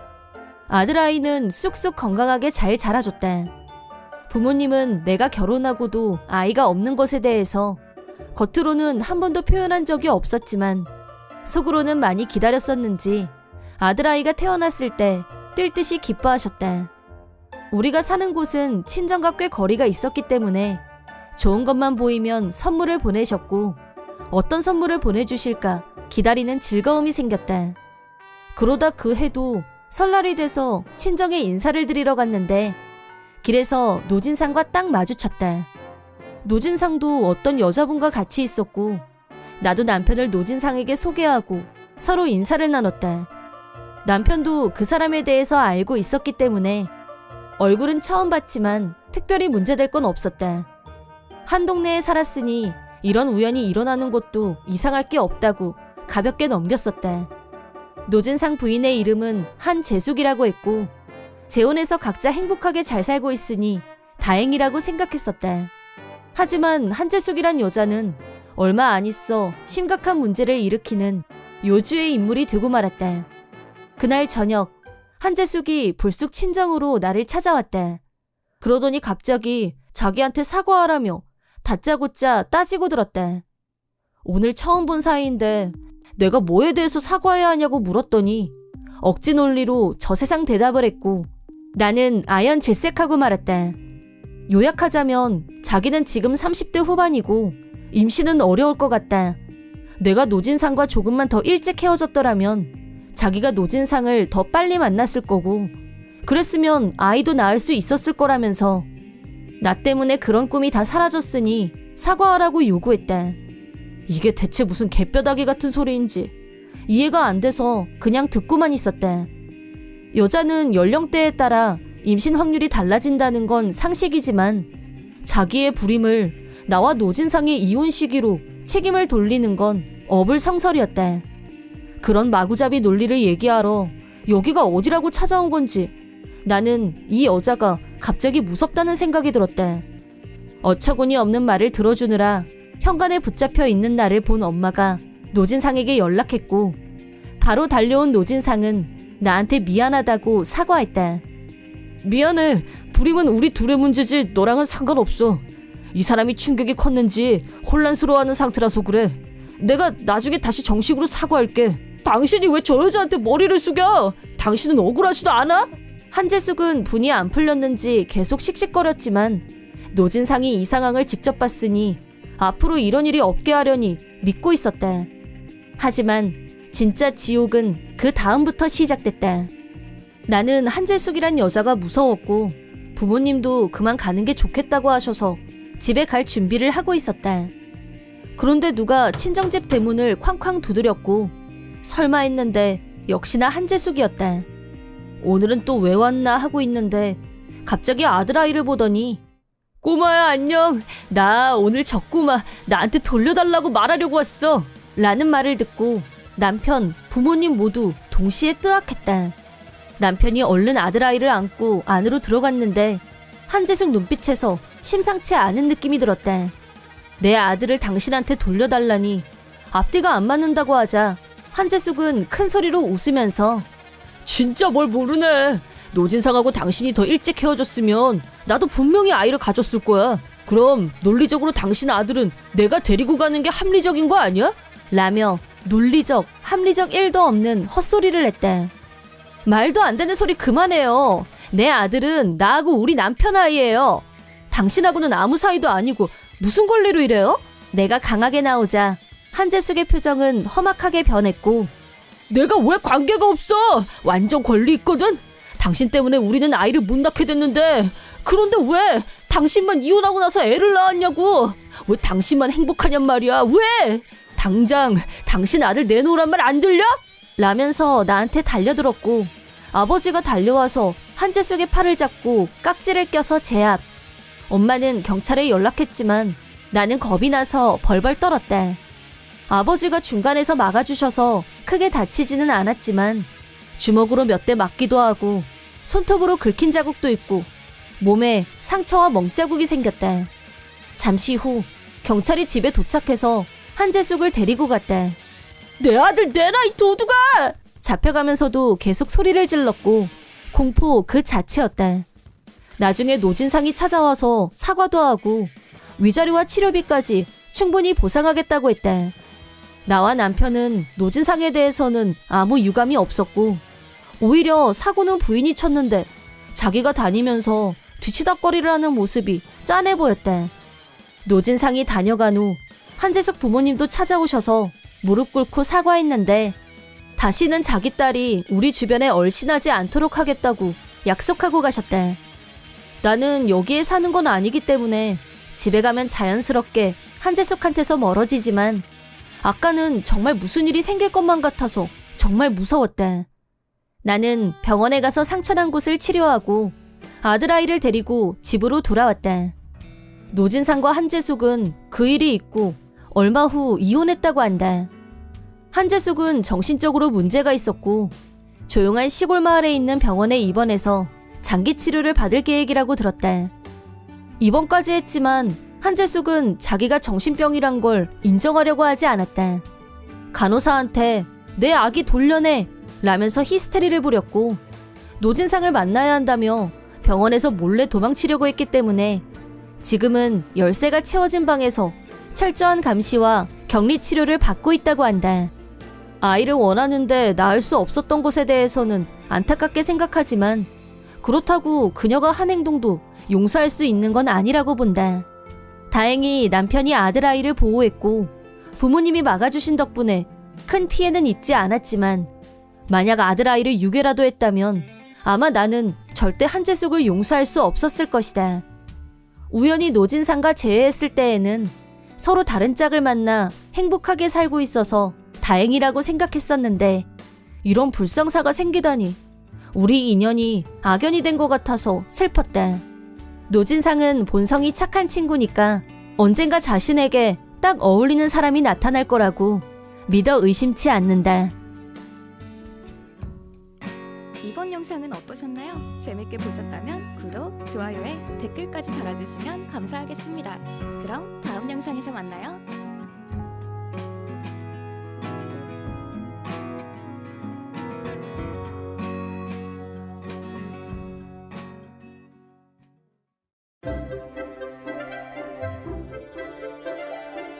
사이다 무비튼.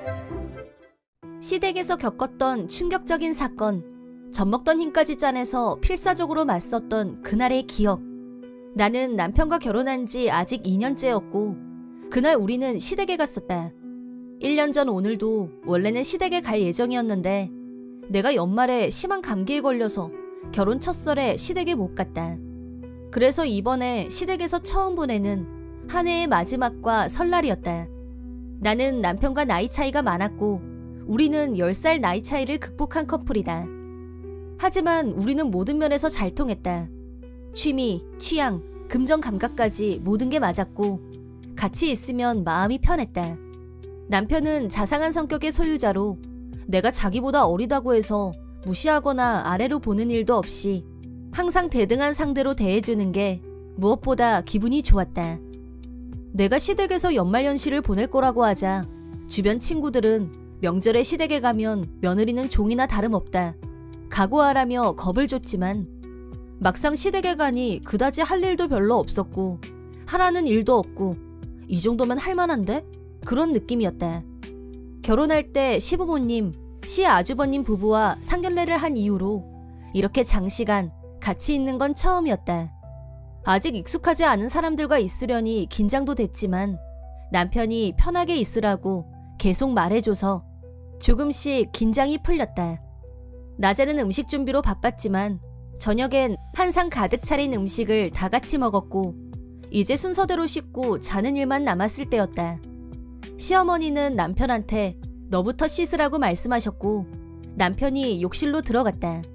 나는 식탁 위에 있던 빈 그릇과 남은 음식을 정리하고 있었는데 갑자기 시아주버님 아들이 나를 뒤에서 덮치더니 내 가슴을 만지기 시작했다.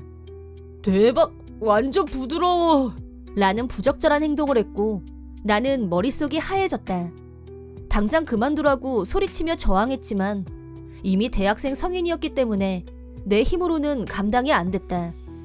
바로 옆에 있던 시아주버님한테 도와달라고 외쳤지만 게임에 정신이 팔려서 옆에서 무슨 일이 벌어지는지 신경도 쓰지 않고 있었다. 공포에 질린 나는 완전히 경직됐고 그때 옆에서 시아버지의 목소리가 들려왔다. 니들 뭐하냐? 젊은 피 받는 중이냐? 이게 노는 걸로 보이는지 시시덕거렸다.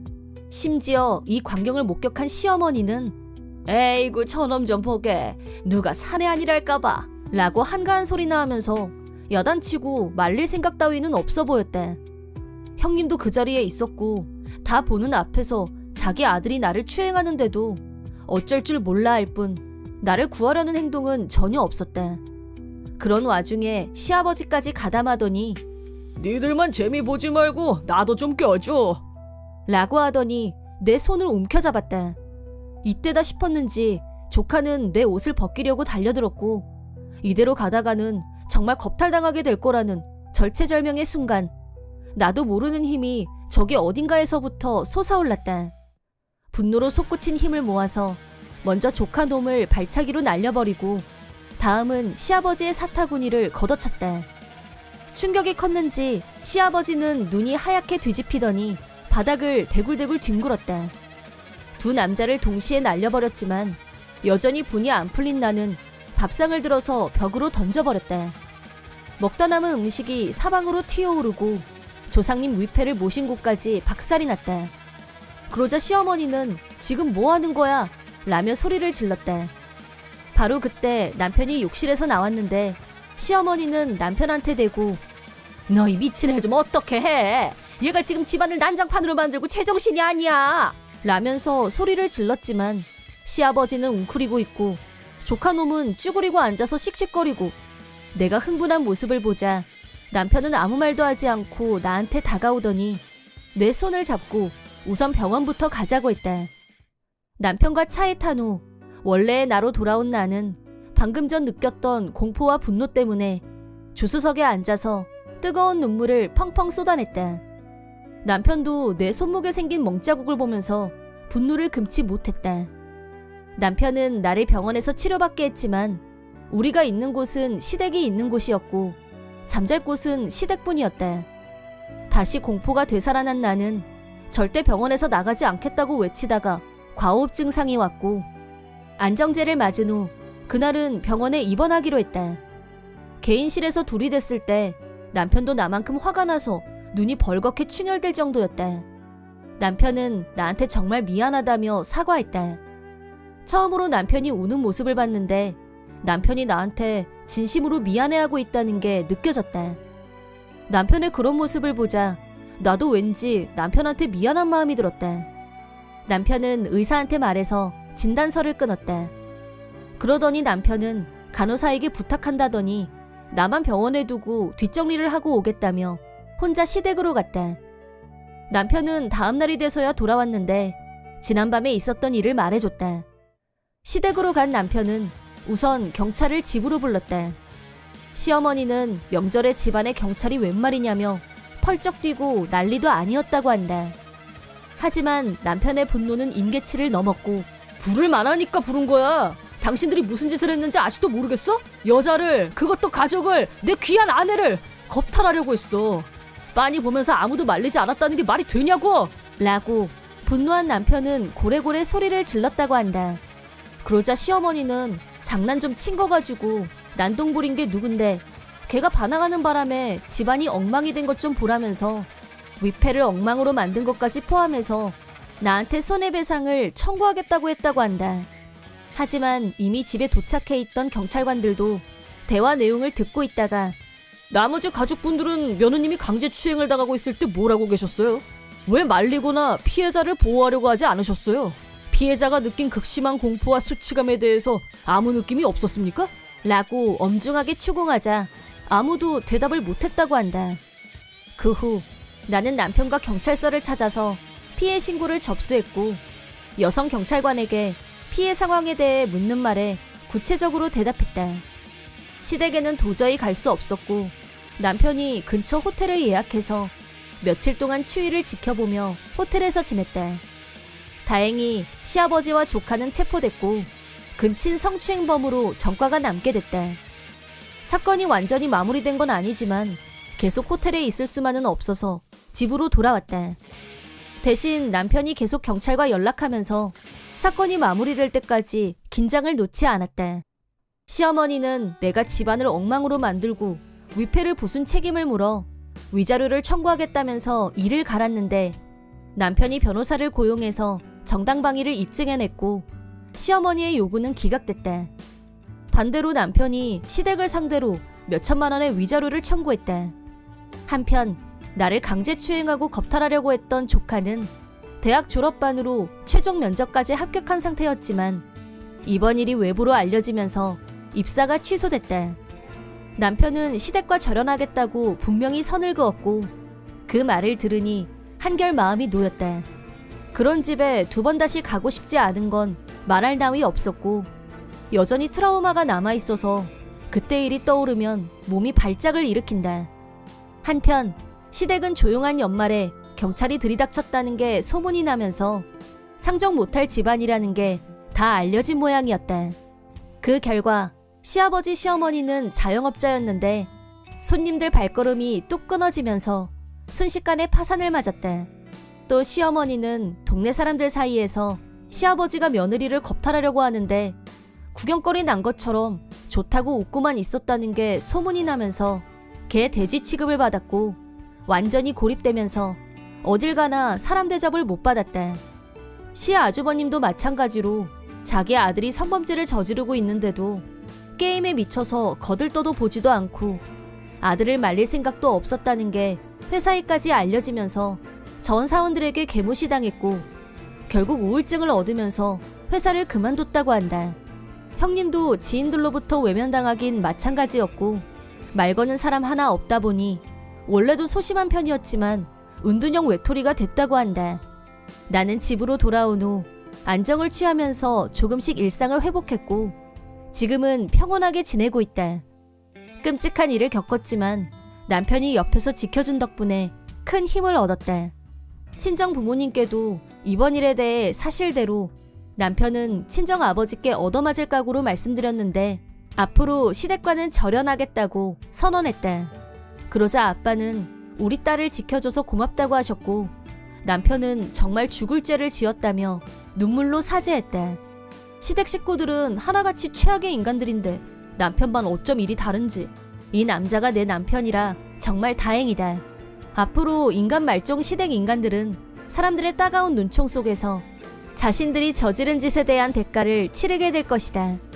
산 지옥을 경험하게 되겠지만 죗값을 반드시 치르기 바란다. 이번 영상은 어떠셨나요? 재밌게 보셨다면 구독, 좋아요에 댓글까지 달아주시면 감사하겠습니다. 그럼 다음 영상에서 만나요.